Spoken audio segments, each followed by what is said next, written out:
Koto Markie here, giving you a little view of my carrion crow friends that I've just fed.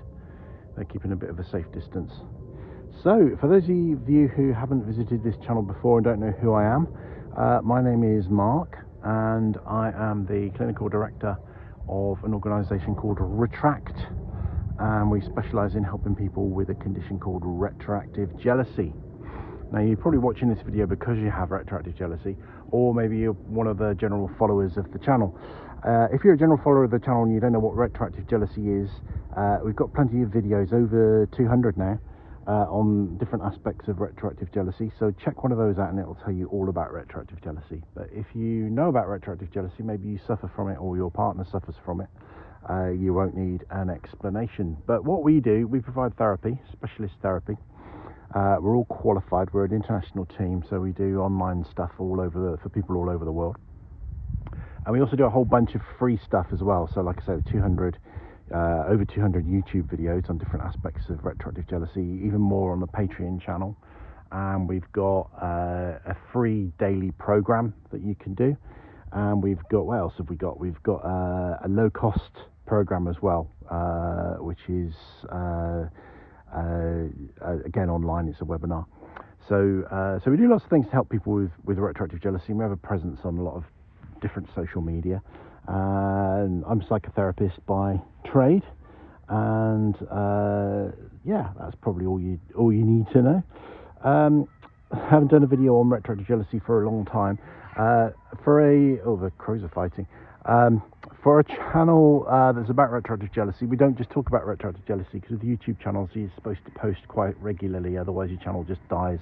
So we post videos on all kinds of things. We've been quiet lately because we've just moved from New Zealand back to the UK, and the transition has not gone smoothly. So we've had some technical difficulties and some logistical difficulties and stuff like that. But we're still around.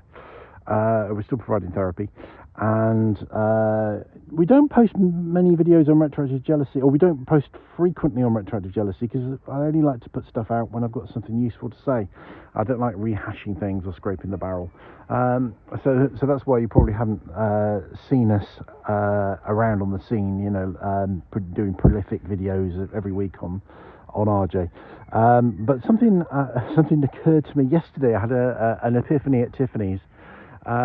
And I had a memory flash back to me of something else. I love how that can happen. Now, my background therapeutically, I cut my teeth in the field of drugs and alcohol, mainly in abstinence-based programs. I worked in residential rehabs, treatment centres, which is a great place to learn, really, because it's a very intense way of working. You're with people all week.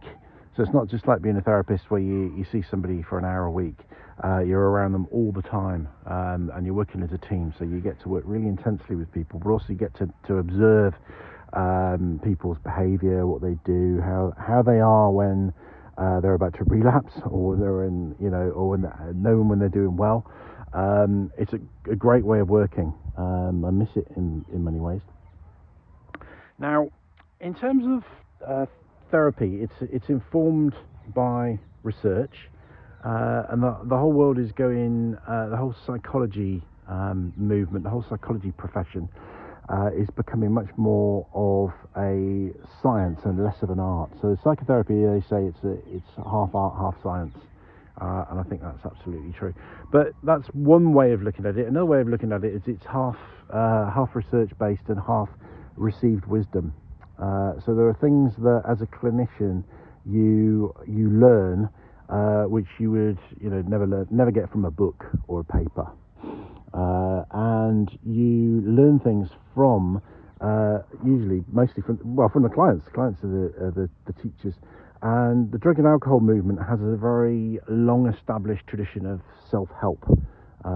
Starting with the 12-step movement, so groups like AA and NA, Alcoholics Anonymous, Narcotics Anonymous, and others.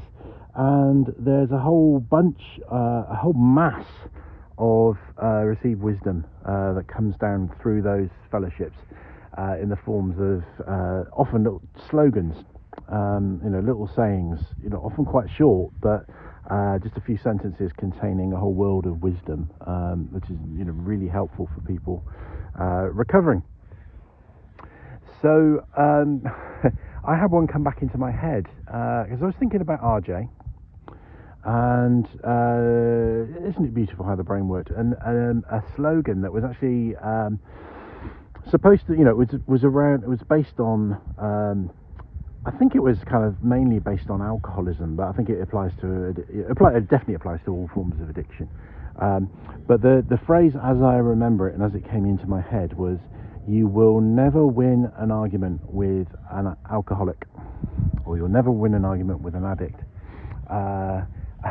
which sort of makes sense. But then there's a second sentence, especially if the alcoholic or the addict is you. So, and what that's about is there is a process called rationalization, which is basically where on some level that person wants to drink, or wants to use, or wants to act out in whatever addictive way is their kind of behavior or drug of choice. Sorry about the crows making a noise. I'll have to have words with them.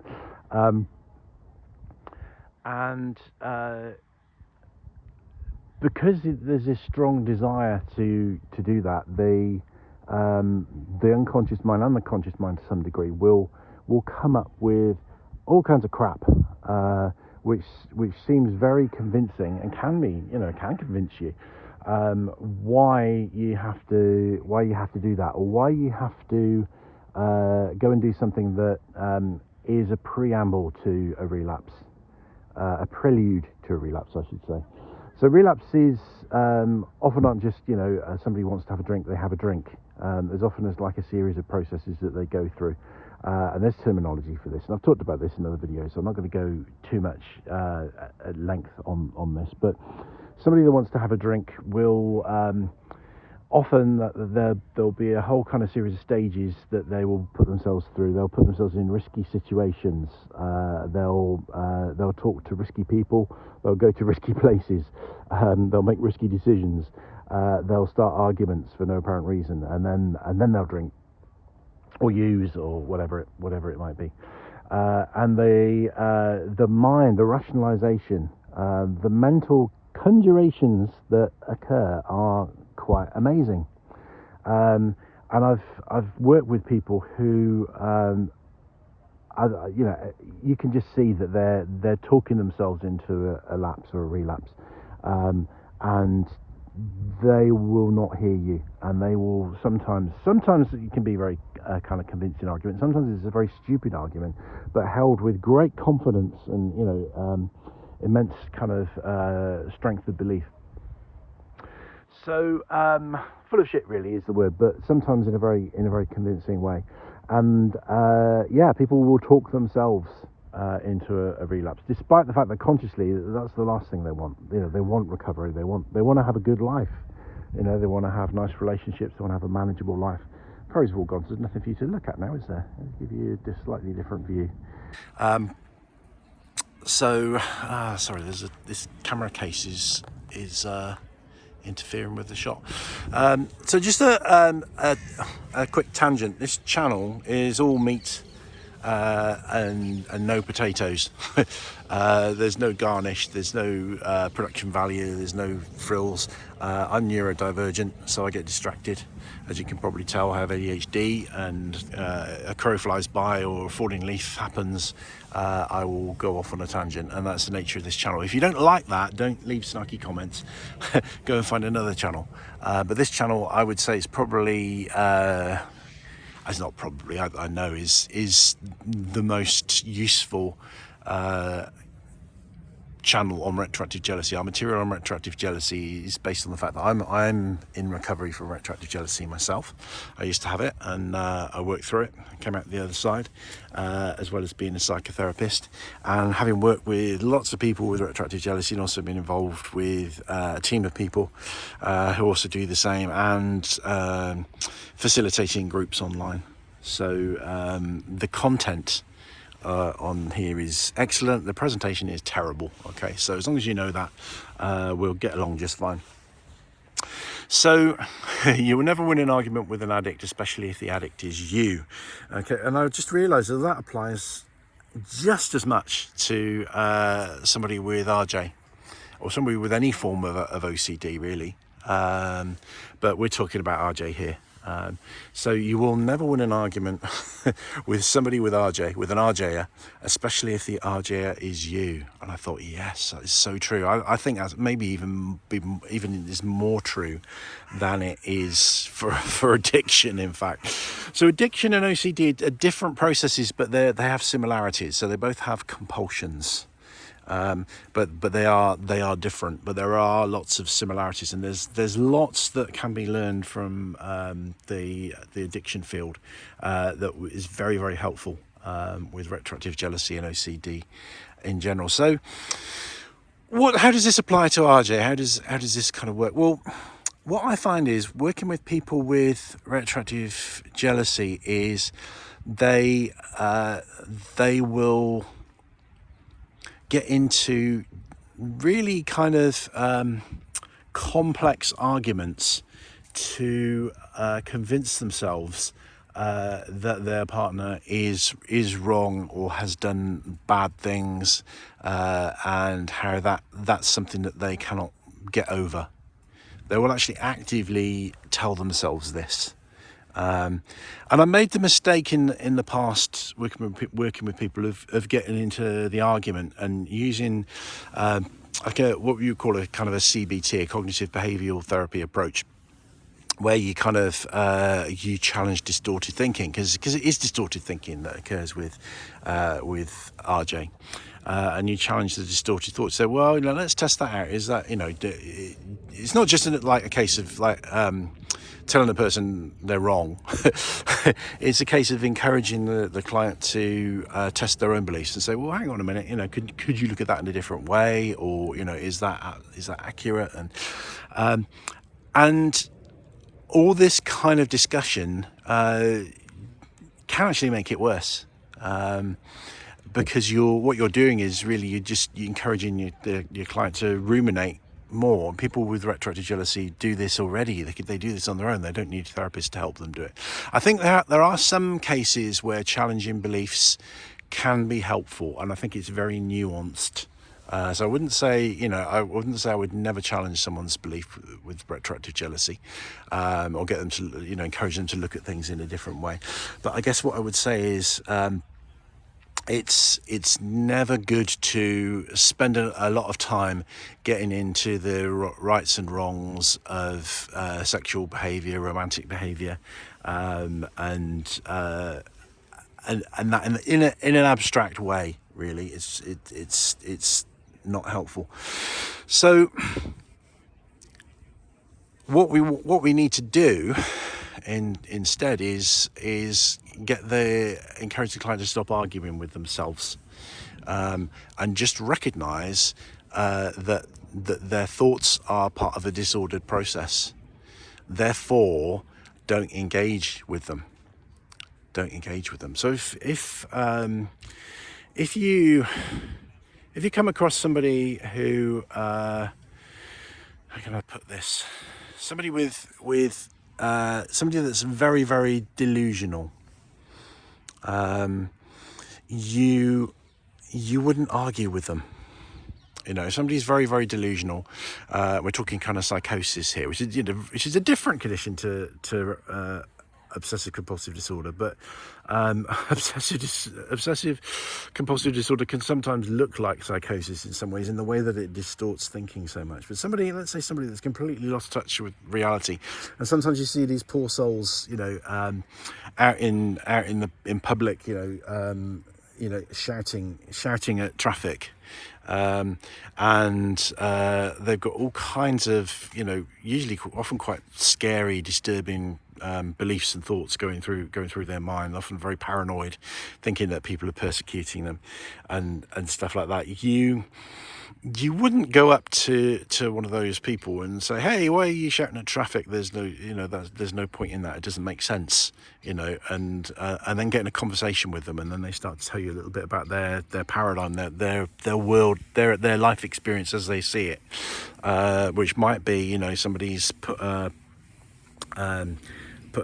probe in my brain, and they're listening to my thoughts. You wouldn't get into a long conversation. No, they're not. Nobody's ever done that. What's the evidence for that? You would kind of think, oh, this, very, very sad. Maybe you could get help for that person, and so maybe you can find out whether they're getting help, whether they've got support, whether they're seeing a practitioner of some kind. But you wouldn't kind of spend your time arguing with them about their worldview, and neither would their physician.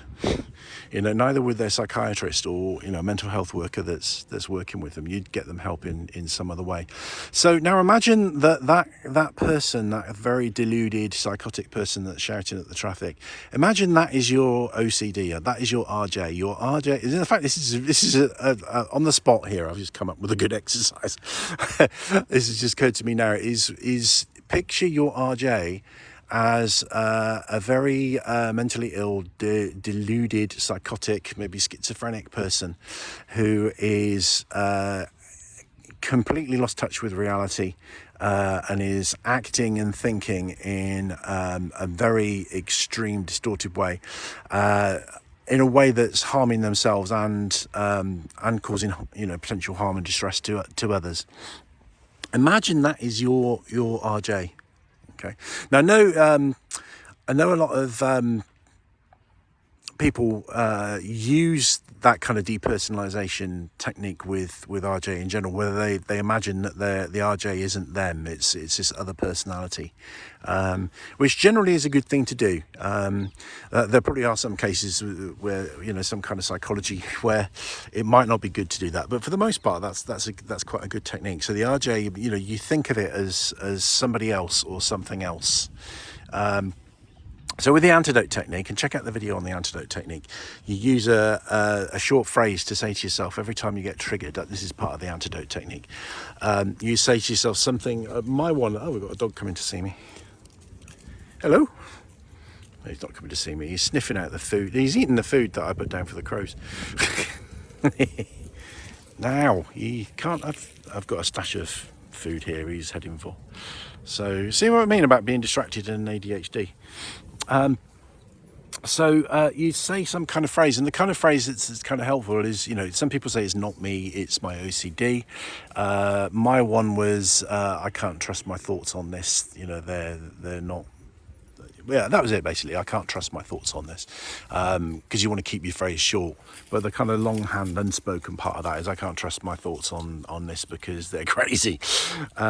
So think of yourself as having, the RJ is not you, but it's a crazy person that talks to you, and they're just talking nonsense. So you don't listen to them. You just step away.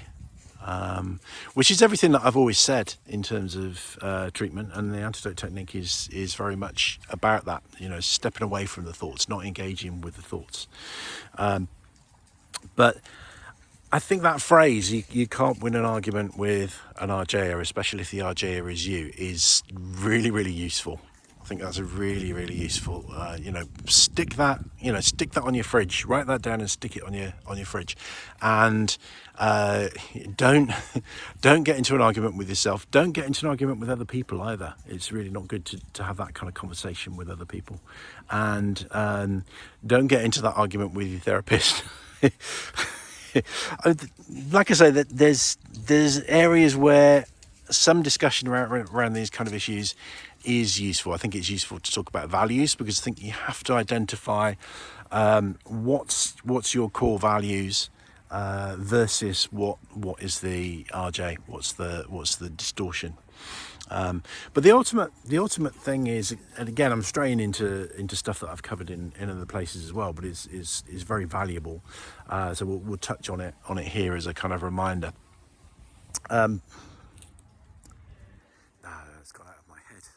dog distracted me. Bloody dog.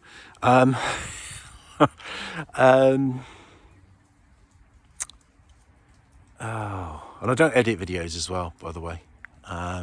So that's the nature of this. I like to think that this channel is like a homely, it's like we're having a chat, you know. But this style isn't for everyone. So, and I do talk about ADHD and retroactive jealousy as well, when they combine, and how you need to, you know, ways to mitigate that. So I've lost my thread. I'm not going to come back to it. I am a bit sleep deprived at the moment. I'm not getting good sleep, so the old brain isn't working as well as it should. So let's just recap really. That phrase, you will never win an argument with an RJer, especially if the RJer is you. So don't bother having that conversation in your head about your beliefs. Just keep telling yourselves your beliefs. The RJ is like another character, and that other character is completely mad. And there's no point having a discussion with them. You just end the discussion and walk away. And if you haven't heard of the antidote technique, and if you've got retroactive jealousy and you're not using the antidote technique, oh my God, you should be. You absolutely should.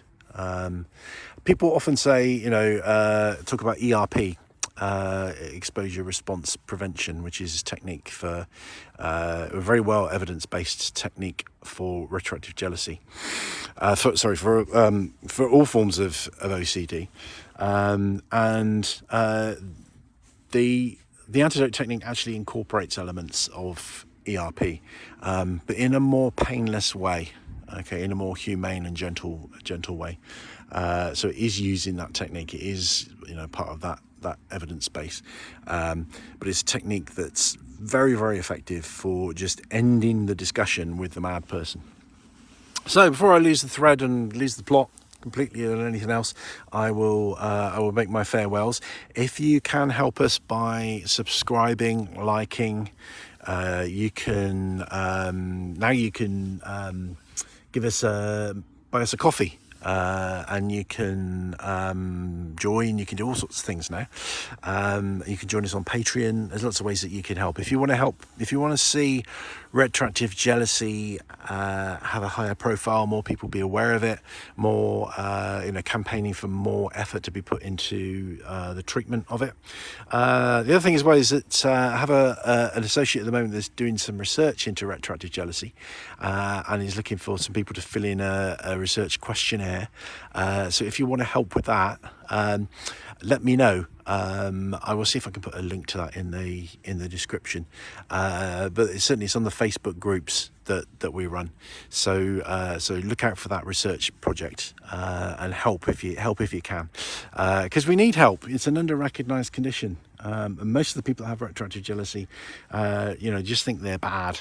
They don't realise it's part of a very, very well known and very, very established pattern and disorder that can be treated. And don't let anybody tell you that this can't be treated, because it can. Okay, I'm one example of it, and I know loads more examples of it. More and more people every year are getting well from this stuff. So don't buy into this. Oh, you'll always be with you. Check out the other video that we do on what recovery looks like. Because sometimes people have a misperception about what recovery should look like and what it shouldn't look like. So check that one out as well. So sorry, I've been losing the thread and rambling and all that kind of thing. Blame the crows. Coming back now. And check out our other videos, and thank you for watching. See you in the next one. Rangimarie.